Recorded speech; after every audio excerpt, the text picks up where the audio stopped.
Bonjour, aujourd'hui on perce et on visse avec la visseuse perceuse à percussion de 63 Nm de la marque Peugeot Outillage. Cette perceuse à percussion est vendue avec ou sans batterie et chargeur. La mienne comprend 2 batteries et un chargeur. Allez, on fait un tour d'horizon de cette mallette avant de la tester avec des forêts à bois et des embouts de vissage Peugeot. C'est parti! Cette perceuse à percussion est livrée de série avec 2 batteries 18 volts 2 ampères. Vous trouverez également à l'intérieur un kit de protection comprenant un masque FFP2, des lunettes et des bouchons d'oreilles de très bonne qualité. Vous trouverez également à l'intérieur un chargeur 79 watts 3 ampères qui charge la batterie plutôt rapidement. On trouve également à l'intérieur livré de série des forêts à béton que j'ai déjà pu tester dans une autre vidéo. Je vous mettrai le lien en description.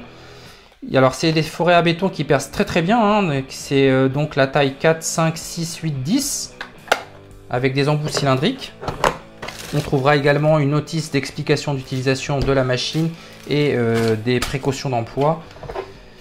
Vous avez également de livrer avec le kit de protection une petite housse pour pouvoir ranger votre kit une fois que vous l'avez ouvert. Sur le dessus de cette perceuse à percussion, vous trouverez 3 modes.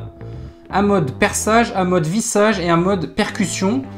Donc cette perceuse à percussion possède un couple de 63 Nm qui sont répartis suivant 16 paliers. Ces paliers sont utilisables donc en mode vissage. Donc lorsque vous mettez votre mode vissage, vous avez la possibilité de faire varier vos 16 paliers qui étaleront vos 63 Nm.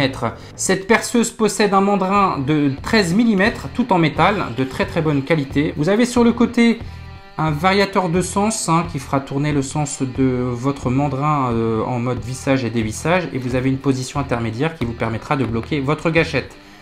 Donc très fluide, il n'y a pas de souci. La poignée est très ergonomique, vraiment il n'y a pas de problème. Le poids de cette machine fait 1,670 kg. Sur le dessus vous avez 2 vitesses, vitesse 1 et vitesse 2. La vitesse 1 offrira plus de couple et elle fera varier votre vitesse de rotation de 0 à 400 tours par minute, tandis que la vitesse 2 qui donnera plus de vitesse qu'on utilise généralement avec le mode perçage qui offrira une vitesse allant de 0 à 1500 tours par minute. Sur le côté de la machine, vous retrouverez un clip ceinture que vous pourrez positionner à gauche ou à droite puisqu'il y a un pas de vis de l'autre côté.